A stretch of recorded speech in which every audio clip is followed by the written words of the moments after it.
Welcome to our weekly Timeless Principles for Extraordinary Living with Dr. Alex. Dr. Alex believes that you were born for extraordinary exploits, to be an exhibition of divine abundance. Today's session, as all others, will inspire you to experience extraordinary living. Join Dr. Alex now.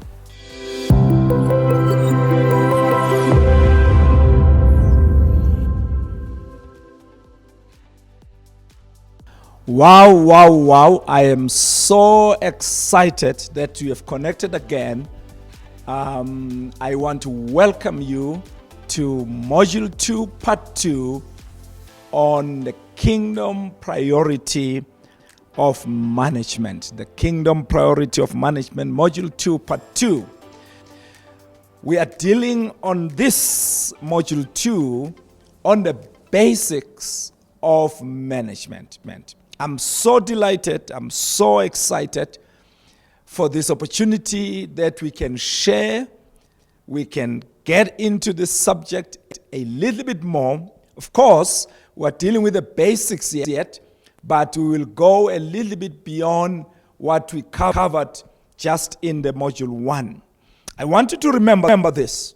There is great hope for all of us when it comes to management. The reason there is great hope is management is a learnable skill. That's why there is hope.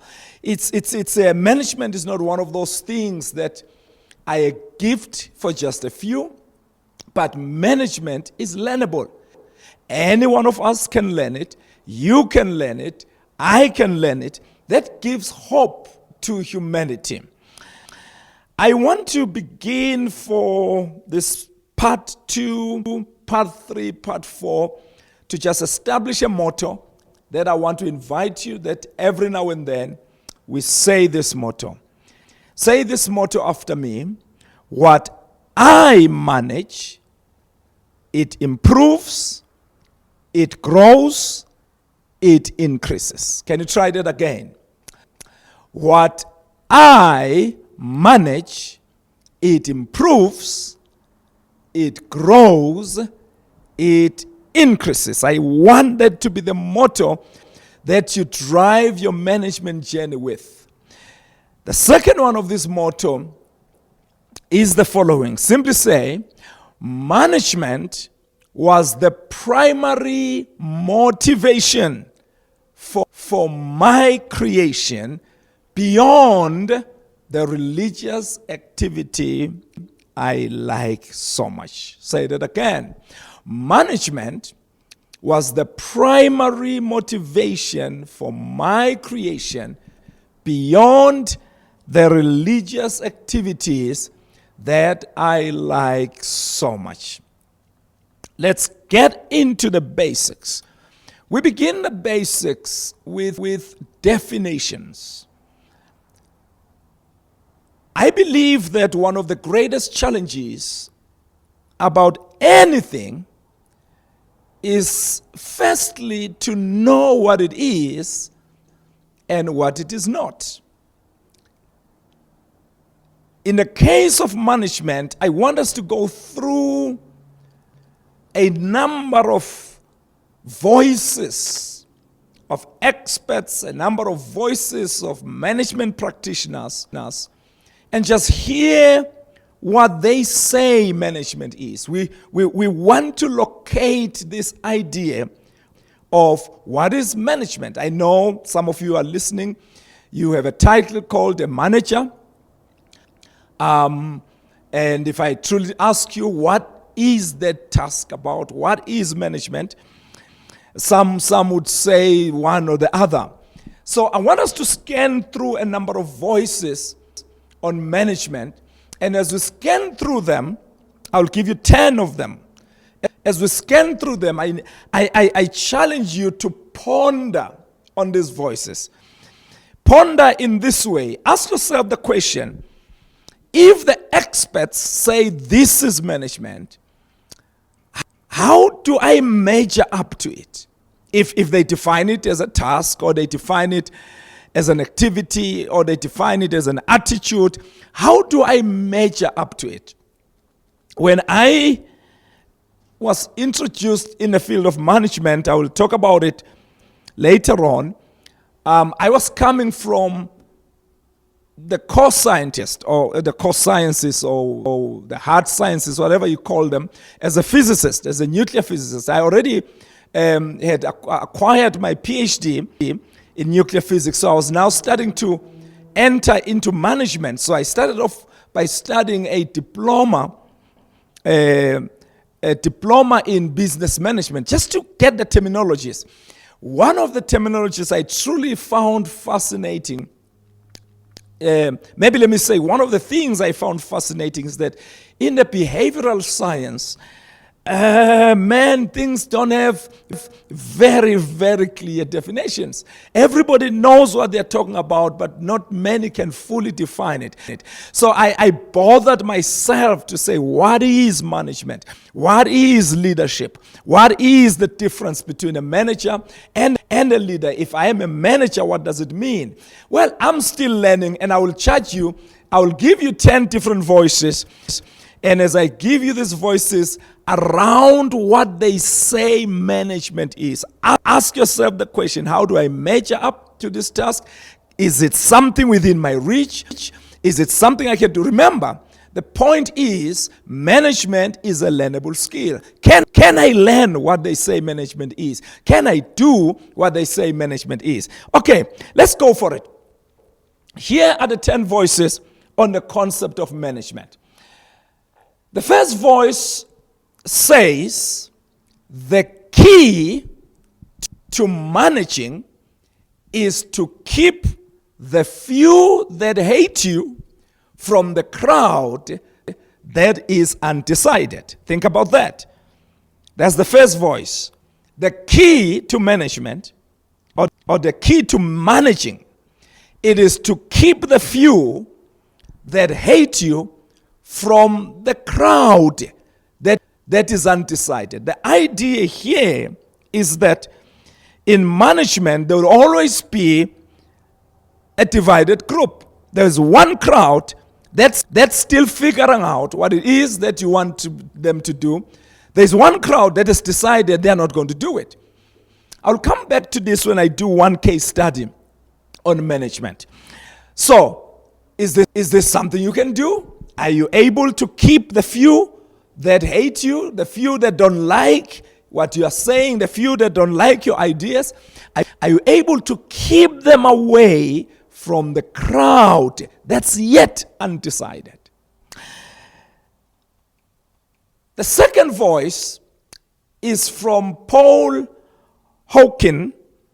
Paul Hawken puts it this way. He says, good management is the art of making problems so interesting and their solutions so constructive that everyone wants to get to work on the problems. Think about the two ideas here. So he says management is an art. At the core of his understanding, management is an art. But it is an art of making problems to be very interesting. So as a manager, my task is not to come to the team and say, man, we have a problem, but actually to make the problem interesting and then make the solution so constructive. So when they see the problem, they see something very interesting. And when they see the journey to the solution, they see it as so constructive. As in fact, solution is the process of getting to an answer. So when they see the solution or the process of getting to an answer, they see it as constructive. Paul say that's good management. Now ask yourself the question, is this something I can do? Can I pick the problems that we're dealing with and make them interesting? Or when I bring problems across, I just make them so impossible that my team stands back and say, man, if that's what we have to deal with, we rather walk away from this. Remember, what are we doing? We're scanning the concept of what is management. We have accepted that the core motivation for our creation was management. We are here to manage. So if I'm here to manage, I better understand what it is. The third voice that I want to bring across is from Frederick W. Smith. And Frederick says, a manager is not a person who can do the work better than his man, but he is the person who can get his man to do the work better than he can. Think about it. So he's arguing that the idea of management is about getting people to do their best. The idea of management. So I say, are you managing? One of the ideas would be, I'm not asking if you can do the work better than your team. I'm not asking if you are the best in the work in the group. But I'm actually asking, can you get your team to do the work better than you? Is this something doable? Is this something you can do? Are you the kind of person who thrives in the idea that since I'm the manager, I'm the one who knows everything here. I'm the one who can do everything better than everybody. Well, then that's not management. That's not management. It is something else, which we can touch another day. The fourth voice. I hope you're following me here. I hope you're taking notes here. We are just scanning the field from experts and practitioners to understand this very, very important kingdom imperative. This voice is from Anonymous, but it's well known. I heard this many, many years back as a corporate manager. The fourth voice says, management is doing things right where leadership is doing the right things. Let me say it again. Management is doing things right, whereas leadership is doing the right things. Now, I've heard this so many times, and I'm sure you've heard it so many times. Let's just think about it a little bit. Firstly, this says management is not leadership. Management and leadership are different concepts. Secondly, it is saying leadership focuses on the question, what is the right thing to be done? Leadership focuses on identifying the right cause of action. But management, which is what we're dealing with here, focuses on doing whatever it is that must be done, but doing it the right way. So management is not so much asking the question, what is it that we need to do? Or maybe put it differently. Management is not asking the question, is this the right thing to be done? But management takes it that the right thing to be done has been decided. This is what has to be done. Then management says, let's then do this thing that has to be done and do it right. I think I'll reach a point where I challenge us a little bit here, because most of what has been written a lot, especially in NGOs, non-profit organizations, what families read about, is about leadership.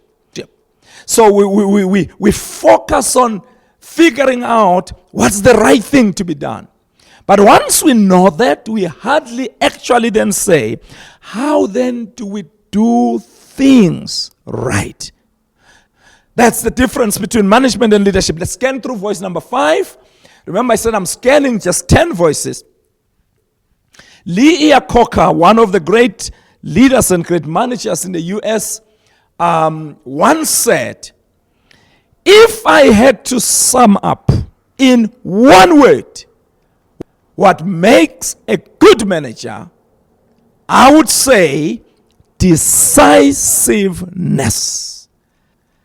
He says, if I had to sit back and say, what really makes a good manager?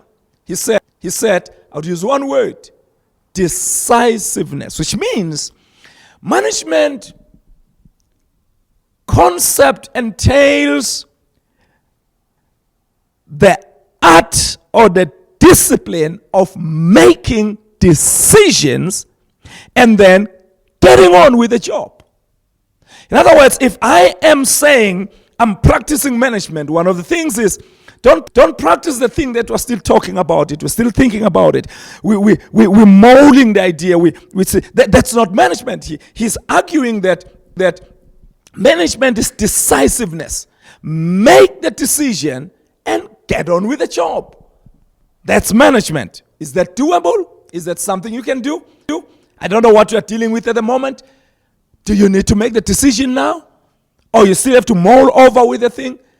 If we're talking management, it's making the decision and getting on with the job. Steve Covey says management, let's take his quote. He says management is efficiency in climbing the ladder of success, whereas leadership is determining whether the ladder is leaning against the right wall. Wow. Let's try it again. He's bringing the idea that management and leadership are different, which we've already established with the previous anonymous who said, let's leave that. He's bringing that idea again that management and leadership are different. But then he says, what management is the efficiency of saying the ladder is already on the wall. How do I climb the ladder of success efficiently? Whereas leadership says, which is the right wall on which to put the ladder? So the leader is continuously determining the right thing. The manager is continuously saying, we are doing it the right way. We are doing it efficiently. We're not asking if that's the right wall that the ladder of success is hanging on, but we're saying that leadership decision has been taken. That's the right wall. Now we are doing the management work. Let's climb it as efficient as we can. So management entails efficiency in what we're doing, not re-asking the question that says, is this what we should be doing? Is this the right thing to do? Remember, we are just scanning through number 7, the voice that I bring at number 7, Robert Townsend. Robert Townsend once said about management, one of the most important tasks of a manager is to eliminate his people's excuse for failure. One of the most important tasks of a manager. So I have my team. I am a manager. His argument is, one of my most important tasks is to eliminate. In other words, management is an enabler to the team. Management enables the team to refuse to put excuses of why they fail. I don't know about your life. I've experienced it in my life where a person spends more time giving you the reasons why they failed to do something. And my task as a manager is to enable them to eliminate those excuses. As a manager, I enable them to eliminate those excuses. Of course, we are asking ourselves the question, as a manager, is this something doable? Do you thrive in just listening at the excuse after excuse, or you simply just get angry and you best, or you actually are an enabler to the team? Voice number 8 It's the voice of Dennis Waitley. Dennis Waitley. Dennis Waitley says, don't be a time manager. Be a priority manager. Cutting major goals into bite-sized pieces. Two concepts here. We will have somewhere later in our series the whole concept of time management. Dennis is arguing management is not so much about managing the time. So move away from being a time manager, but focus on priorities. How do you best do that in the task of management?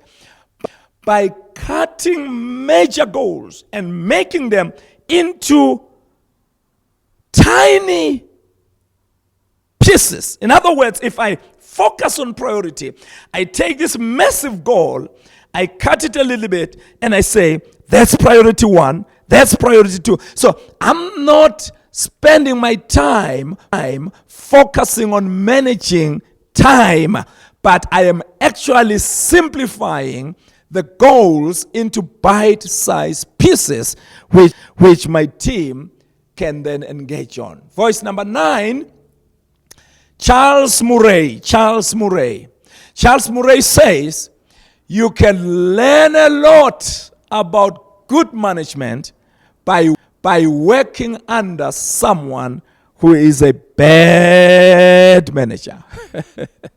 I am convinced all of us here have at one point in our lives worked under a bad manager. Now, the whole essence about this is that in management, there is no wasted learning. Even if I had some years under a bad manager, I need to go back and learn what it is that was so bad about this manager. So management therefore becomes a learning process. Management becomes a learning process from bad managers. Voice number 10, Andy Dunn. Andy Dunn, I bring across the voice of Andy Dunn. Andy Dunn says, leadership is inspiring people, whereas management is keeping the trains running on time. Leadership is about inspiration, whereas management is about getting on with the task and getting on with it the right time. Getting on with the task and getting on with it as it should be. So in other words, if the trains don't run on time, most of us blame leadership. Andy says, blame management. If things in your organization don't get done on time, we often say, where is the leadership? Andy argues we should be asking the question, where is the manager? Because it is the task of management that get things done, not so much the task of leadership. Well, I want to ask you a question. As we've shared about these 10 voices, what's your thought about them? Where do you measure yourself? I've found that in most organizations, and a bulk of our literature is about leadership, is on leadership. We get fascinated with the idea of leadership, not so much with the idea of management. Hence, a lot of people, when you talk about, oh, you're getting a promotion to be a manager, you know what they think about? The first question they ask is well, how many people will be under me? We think too much on leadership positions, very little on getting the work done. Yet management is getting on with the work. It's the idea of getting on with the work and getting on with the work as efficient as it can be done. You know, one of the widely watched events in our time is a sport called football. I don't know how many of you watches the sport called football. If you don't, I would interest you, not what the Americans call soccer. Football, you know, real football. Not American football. I'm sorry with our American friends. When I say football here, I mean football. Now, an interesting thing about the sport, in its hierarchy, we don't talk about the leader of the team, but we actually talk about the manager of the team. You take whatever team you want to talk about. Leeds United, who's the manager? We don't say who's the leader. Liverpool, who's the manager? We don't say who's the leader.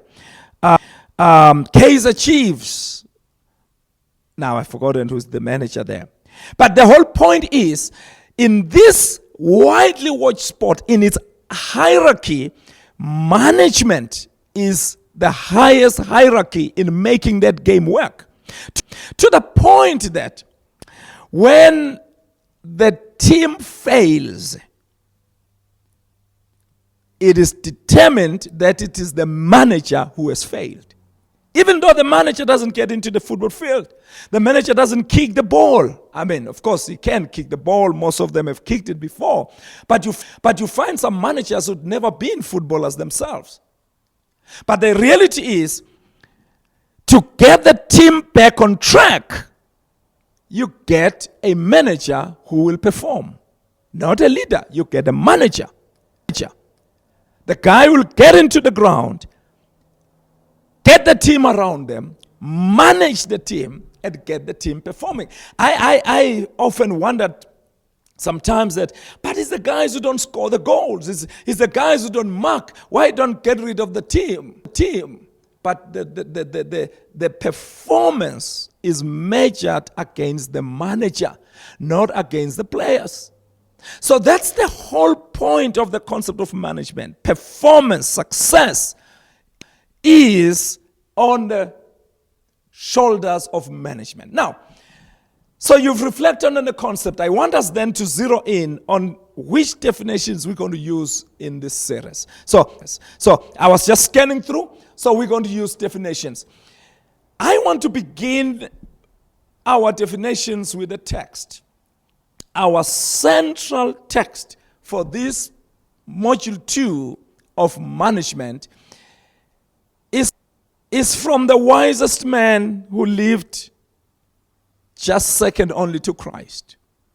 The wisest man who lived second only to Christ, in the book of Proverbs 21 verse 5, he says the following: the plans of the diligent lead surely to abundance and advantage. That's the first part.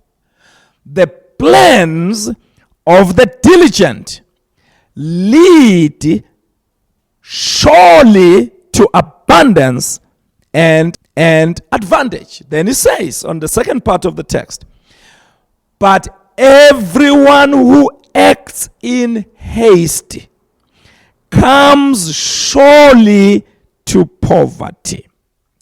They'll put this text on the screen because I want you to look at it very carefully. What the wisest man says is that both plans and haste lead to something. They both lead to specific outcomes, but the outcomes they lead to are different. Looking at the text again, I want us just to look at it. We're not preaching here, we are engaging management. If you look at the text again, I will be right to say abundance is a consequence and poverty is also a consequence. Remember how he said? He says, plans lead to, and haste also lead to something else. Plans lead to abundance, which means abundance is a consequence of something. And poverty is also a consequence of something. Both plans and acting in haste lead you to their own respective outcomes. So abundance and poverty, therefore, are a consequence of how we do what we do. If I use one word for it, they are a consequence of management. Putting it correctly, abundance is an outcome of effective management, and poverty is an outcome of poor or no management. Can you look on my right side? Abundance is an outcome of effective management.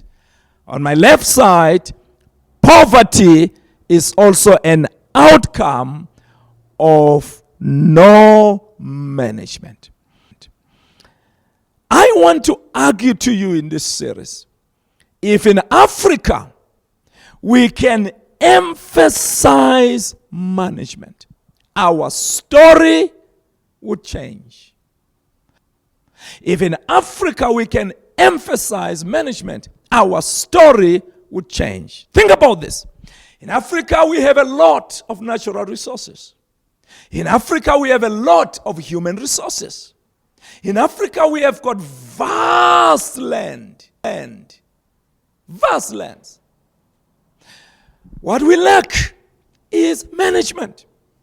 Because we lack management, we are on the left side of my hand.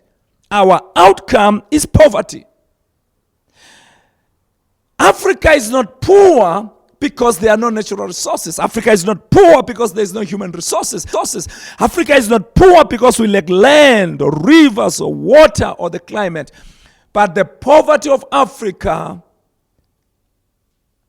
results from the altar of lack of management. We go back to our motto. What I manage, it improves, it grows, it increases. Because Africa lacks management. That's our greatest failure. We don't have a shortage of great speakers. The African man or the African woman, you give them the mic, they will speak until you cry tears. And it is for that reason that I selected on the series, I will not focus on the articulation, but I'll focus on bringing you content. Maybe in other days, I'll focus on articulation. But the central challenge that I want to bring across to every African, wherever you are, let us emphasize management from what we already have. If we can emphasize on management, we will not depend on others for food, on others for all the things we depend on others for. So let's define management then formally. Then we pause for this part 2. Then we'll pick it up on part 3. I have put 5 definitions because I did say that the greatest challenge is to know what something is from what it is not. A college definition that you will find in any college or university is that, I'll read this one.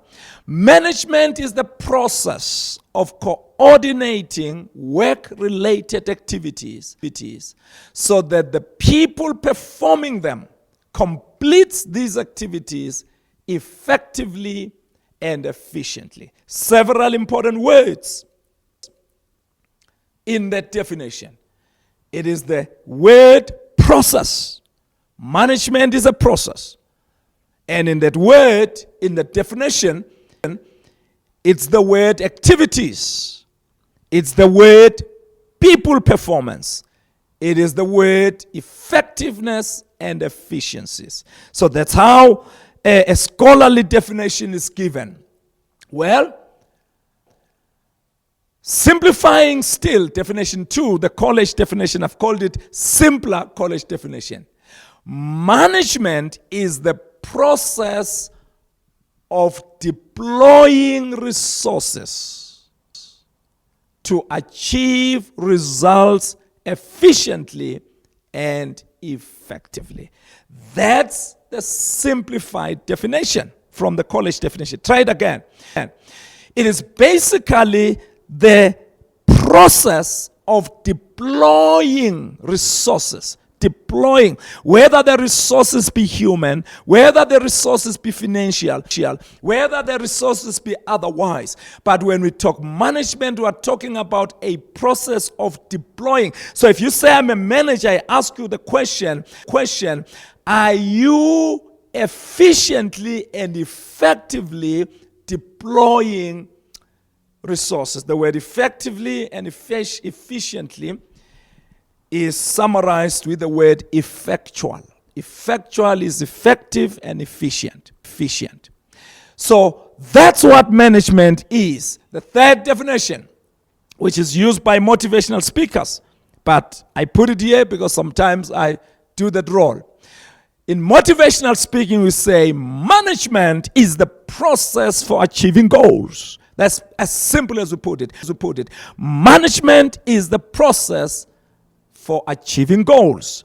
Again, in the definition, is the word process.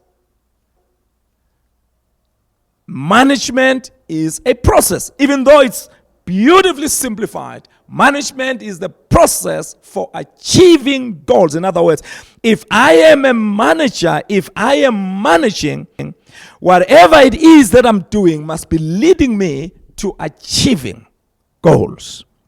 Oh, we'll get back to this later in the series.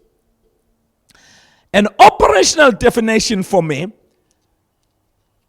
of management, which is definition number 4, is that management is the science and the art for the attainment of things. I've simplified. I've taken a number of definitions to bring it together. So I argue that in management you've got two things. You've got the science, you've got the art. Management is not only the science, which means setting goals, putting in plans, but management is also an art. The science part of management is relevant to things and activities. The art part of management is relevant to people. You will see as we deal with management that there's two pillars of any management process. There is a people side and there is things side. Things and people. So management is the science and the art. The fifth definition, which is the one that I will use throughout this series, I call it my inspirational definition of management. So you say, Dr. Alex, how do you define management? Remember now, I've done the schooling part. I've done all the various degrees. Now I crafted my own definition, which is what I call an inspirational definition. That's what drives me into the game of management. I say management is the critical path for human success, for human prosperity, for extraordinary living. Management, I argue to you today, is the critical path. If God said, I will not allow growth until I have a manager, it then says to me, management is the critical path. I know when I get into a little bit later about leadership, you may argue to me, Dr. Alex, leadership is. I still argue with you. The leader's role is to identify the right thing to be done. The manager's role is to get down to working so that things are done right. And friend, we can, in leadership, identify the right things to be done as much as we can. Every nation has a national, whatever we can call it, a national strategic plan. They went out to do what we call here a bosperat. They went out to the bush and spent 3 days. Most of the time they're eating meat. But anyway, they spend all the time there and they drink quite a bit of alcohol under the company's name. But anyway, they spent all the time on the weekend, and then they came back with this powerful document, the strategic plan, the national development plan, and the United Nations what do you call this, development goals and all that. So that's beautiful. In other words, we've identified the right things to be done. But what will get the things done are managers. In many organizations, once these right things have been identified, they just sit there in books. You come back, I did in my earlier years of consulting as to help companies and state entities to do strategic plans.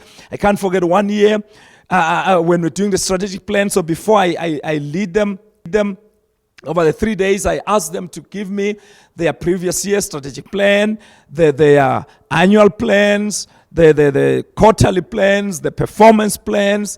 I asked them to give me all this, then I review it because I need to prepare. Many times you'd find that the strategic plan was last looked at the day it was done in the bush. People came back to the office and they continued to do what they always did, irregardless of what the document said. Because what is the critical path to human success is management. So I argue anyone desiring success must be an effective manager. I end this part 2 with a voice from one of the greatest management thinkers, Henry Mitzbach.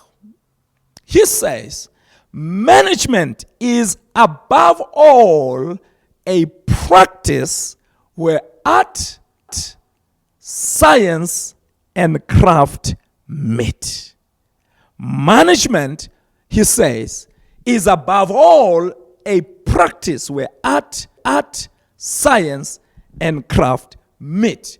Management is a practice. Well, my friends, given that there are no exams that you'll have to take for the definition of management, we will then have to rather focus on the management task. So I've given you a few definitions. I've scanned a number of definitions. I've given you my definition. It is the critical path. Management is the critical path. Now, I want us to move on focusing on what then is the task of management. And that's what we'll get to now. But before we do that, I just want to ask you, share with me your own definition. Send me by email, by WhatsApp. I would love to hear from you. How do you define management? No, not what you did in school, but when I say to you, you are a manager here. What do you think I say you are? I repeat, management is the critical path. What I manage, it improves, it grows, it increases. Let that be the task that you want to engage always. Thank you for listening in this part 2. See you in part 3.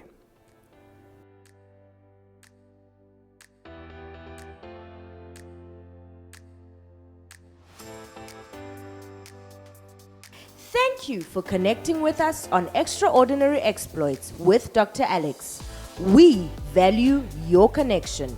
Join us every Wednesday at 6:30 p.m. Central African Time. And remember to invite others. Experience extraordinary living.